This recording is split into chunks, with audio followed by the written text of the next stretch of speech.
வைத்து இரு புறங்களிலும் காவடியாக கட்டி தன் தோள் மீது பிரமதண்டத்தின் மையப்பகுதியை வைத்துக் கொண்டு வழியில் திருவாவினன்குடிக்கு மேலே ஆகாயத்தில் பறந்தபோது திருமுருகப் பெருமான் அவ்விரு மலைகளையும் அங்கேயே இறங்குமாறு செய்து அவ்விடத்திலேயே நிலைபெறச் செய்துவிட்டார். தன்னை அறியாமல் தரையில் இறங்கிய இடும்பன் தன் பலம் மட்டும் முயன்று பார்த்தும் அப்பிரமதண்டத்தின் ஓரங்களில் கட்டிய மலைகளை அசைக்க முடியவில்லை. திருமுருகப் பெருமான் ஓர் அழகிய இளவரசரின் உருவுடன் ஒரு குதிரை மீது வந்து திருவாவினன்குடி கோயிலுக்கு வந்து இளைப்பாரி செல்லும்படி அருள்பாலித்தருளினார். சிவகுன்றின் மீது ஒரு அழகிய சிறுவன் கோவணத்துடன் தண்டு கொண்டு ஆண்டியின் உருவில் நிற்பதைக் கண்டான் இடும்பன். அச்சிறுவனே குமரக் கடவுள் என்பதை உணர்ந்து இடும்பன் வணங்கினான். அகத்தியரும் திருமுருகப் பெருமானின் திருவிளையாடலை உணர்ந்து அங்கே வந்து திருமுருகப் பெருமானை வணங்கினார். இடும்பன் இரு மலைகளையும் காவடி போல் சுமந்து வந்து திருமுருகப் பெருமானின் திருவுருளை பெற்றது போல பக்தர்களும் அன்று முதல் மலைக்கு பதிலாக சந்தனம், பால், மலர் போன்ற பொருள்களை கூடைகளில் வைத்து கட்டி காவடியாக எடுத்துச் சொல்லும் வழக்கம் தமிழ்நாட்டில் ஏற்பட்டது. திருமுருகப் பெருமானின் திருவுருளை பெற்று இந்த உலகம் உய்ய வேண்டும் என்ற ஒரே காரணத்திற்காக திருமுருகப் பெருமானின் பூவடியை மனதில் பதித்து காவடியை சுமந்தது ஒரு பக்தி காவியமாகும்.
உலகத்தில் அனைத்து பற்றுக்கோடுகளையும் இழந்தவர்களுக்கு திருமுருகனது அருளே பற்றுக்கோடு.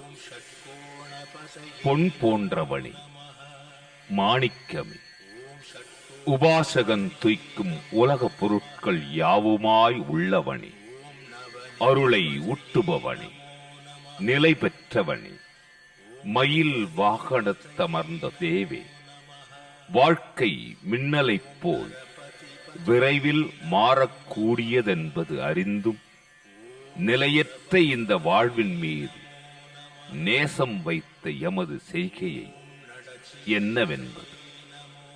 இது ஊழ்வினை பயனின்றி வேறெது?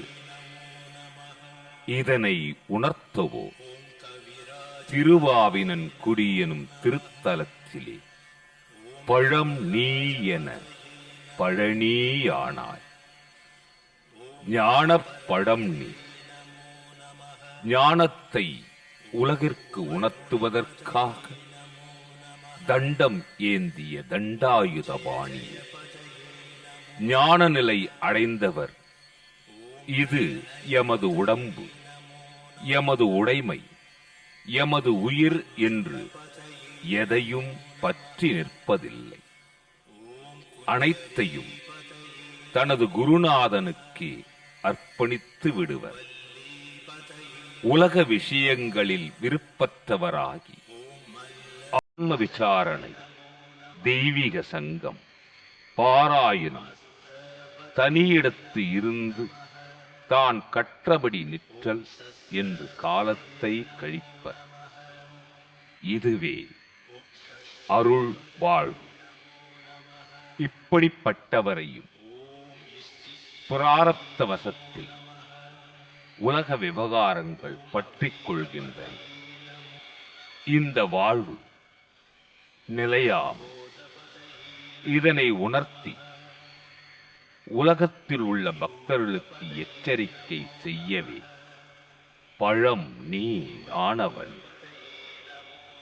மனம் திரும்ப திரும்ப செக்கு மாடு போல வாழ்வையே சுற்றி வருகின்றது. இது ஊழ்வினை. இந்த ஊழ்வினையை அகற்றுவதற்காக அன்பார்ந்த பக்தர்களுக்கு அருள் பாலித்தருளுவதற்காக ஞானப் பழமான ஞான சிகாமணியே திருமுருகன் ஒருவரே நிலையானவர்.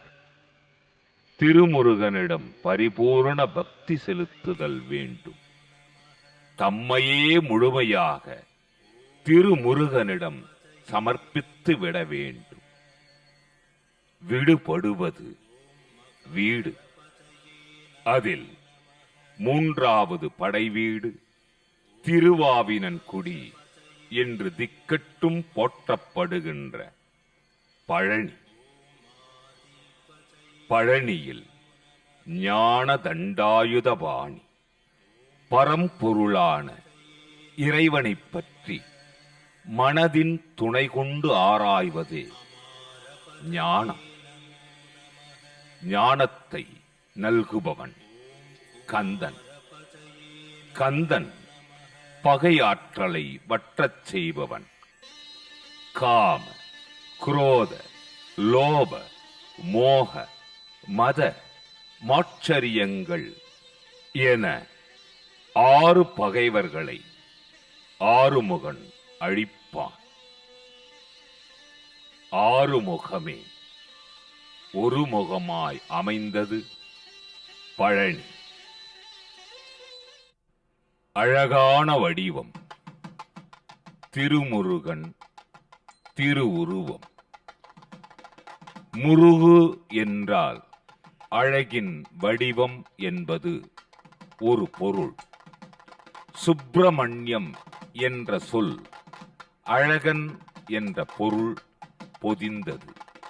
முருகன், குகன், கந்தன், ஷண்முகன், சரவணபவன், பாலசுப்பிரமணியன், சேனாபதி ஆகிய நாமங்கள் சுப்பிரமணியனின் பெருமையை விளக்குகின்ற காரணப் பெயர்கள்.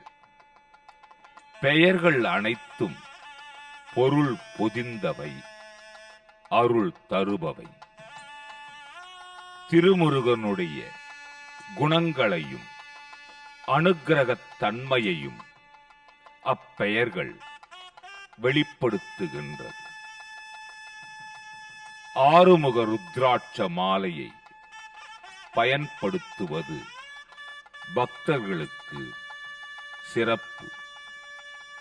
5 முகமும் ஏற்றதே என்பது பெரியோர்கள் வாக்கு. ஒற்றை நந்தியாவட்டைப்பூ, வில்வம் ஜப சமர்ப்பணத்திற்கு சிறந்தது.